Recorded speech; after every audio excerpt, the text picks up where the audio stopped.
La chronique bourse, la quotidienne Zone Bourse, Anthony Bondin.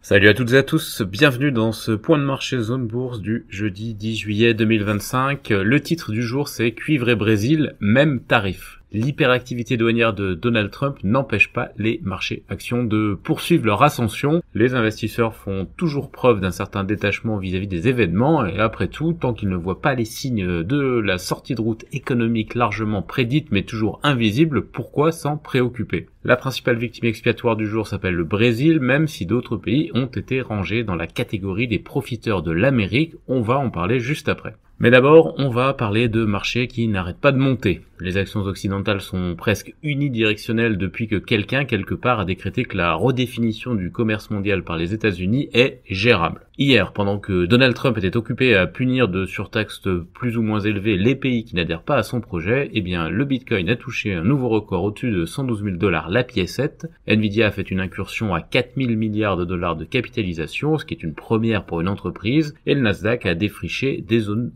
inviolées jusqu'ici. Ces trois symboles des actifs à risque en disent ainsi long sur l'appétit actuel des investisseurs. Et peu importe d'ailleurs que la Maison-Blanche ait aussi annoncé une surtaxe de 50% sur le cuivre importé pendant la journée, puis de nouveaux droits de douane punitifs à l'encontre de 7 nouveaux pays un petit peu plus tard. Et parmi eux, par exemple, la Moldavie qui écope de 25%. Alors pourquoi la Moldavie et pourquoi 25%? Eh bien c'est une excellente question. J'imagine que c'est parce que le pays applique une TVA de 20%, 4,2% de droits de douane moyens et 0,4% de frais d'import, ce qui fait grosso modo 25% à la sortie. Plus de la moitié des exportations du pays vers les États-Unis, il faut le savoir, sont constituées d'alcool, et pourtant les termes de l'échange n'ont pas l'air bien défavorables, d'autant que les États-Unis ont un excédent commercial avec la Moldavie, 135,3 millions de dollars d'export contre 90,2 millions de dollars d'import. Les Moldaves achètent des voitures et du matériel électronique aux États-Unis, mais bon,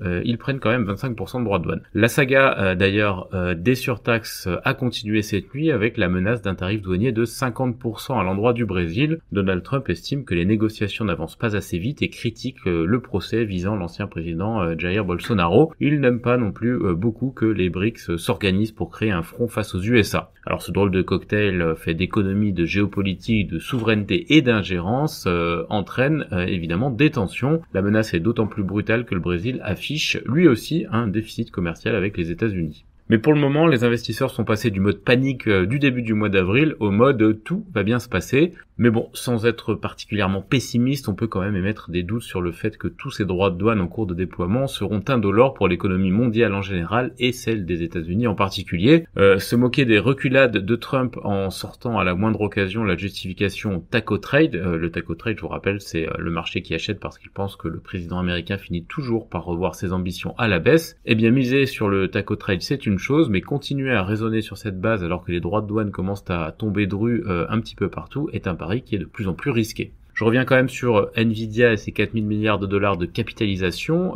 qui n'ont d'ailleurs pas tenu en clôture, mais qui restent à portée. Ces dernières années, c'était plutôt Apple qui avait exploré les terres vierges du marché, grâce à la renaissance du groupe et à la commercialisation du révolutionnaire premier iPhone. C'était il y a 18 ans, en juin 2007. Ça avait suffi à assurer la suprématie de la marque à la pomme sur toutes les autres entreprises du monde. Mais sic transit gloria mundi, comme disait l'Église catholique en couronnant ses papes pour leur rappeler que la gloire est éphémère, 4 000 milliards de dollars, c'est quand même Nvidia qui a franchi le premier ce cap, et c'est, pour vous donner une idée, l'ensemble du CAC 40, c'est-à-dire environ 2500 milliards de dollars en cumulé, plus Eli Lilly et Walmart en renfort. C'est aussi le montant du PIB 2024 du Japon, et 7,7 fois la somme des dépôts sur les livrets A en France. C'est énorme et ça devrait continuer selon Wall Street, puisque j'ai constaté ce matin que 89% des 66 analystes qui suivent le dossier Nvidia ont un avis positif. Dans la sphère macro, on va quand même noter que les rendements américains ont baissé hier après une adjudication de dette qui a été prestement absorbée et la lecture du compte-rendu de la dernière réunion de la Fed. C'est ça dont on va parler maintenant. La teneur des débats montre que les membres du comité de politique monétaire sont plus divisés que d'habitude sur la politique monétaire à suivre. La principale pierre d'achoppement,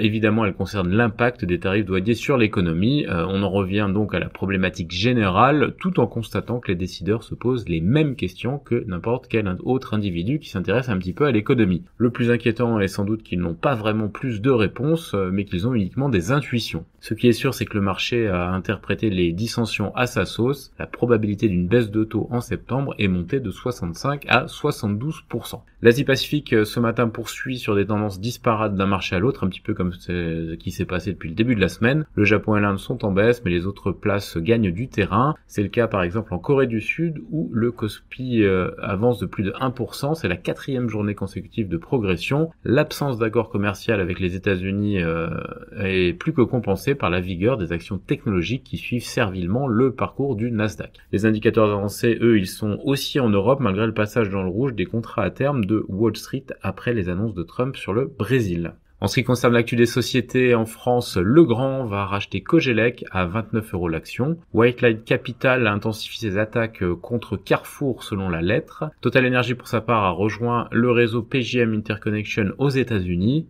Airbus a été sélectionné en tant que maître d'œuvre pour 2 satellites espagnols. WDP finalise la vente et la cession bail de son centre de distribution de l'Oudéac à ID Logistics. Lizzie est en discussion avancée pour céder Lizzie Medical à SK Capital et Inventiva a nommé un nouveau directeur médical. Sur l'agenda des publications, on a Spineguard et TFF qui a publié des résultats en berne. Ailleurs en Europe, Barry Callebaut a abaissé ses objectifs annuels en raison des prix des fèves de cacao. Gerresheimer, pour sa part, avertit aussi, mais c'est la 2e fois de l'année sur son chiffre d'affaires 2025. Porsche, pour sa part, prévoit une perte de 351 millions de dollars en raison des droits de douane pour les mois d'avril et de mai. Partners Group s'offre l'Institut de crédit indien Infinity. S&P a assigné la note de crédit A- à Helvetia. Bavarian Nordic a remporté une commande équivalente à environ 26,8 millions d'euros pour un vaccin contre la variole et la variole du singe. Fitch a réduit la note de crédit long terme de Wizz Air de BB+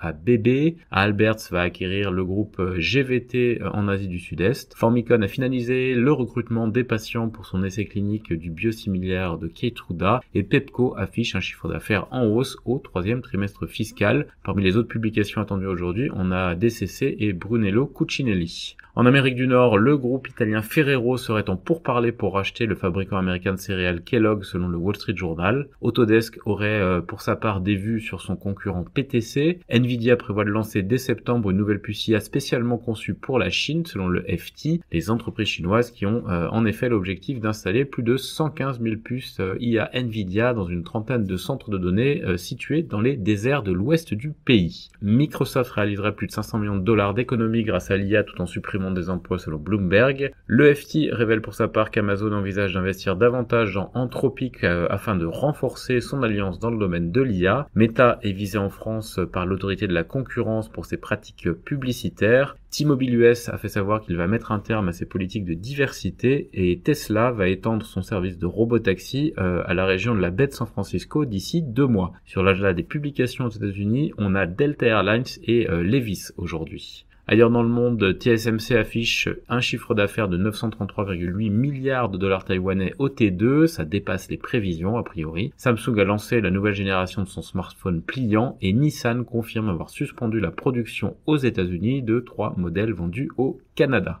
Voilà, c'est terminé pour ce point de marché du jour. Je vous souhaite à toutes et à tous une excellente journée.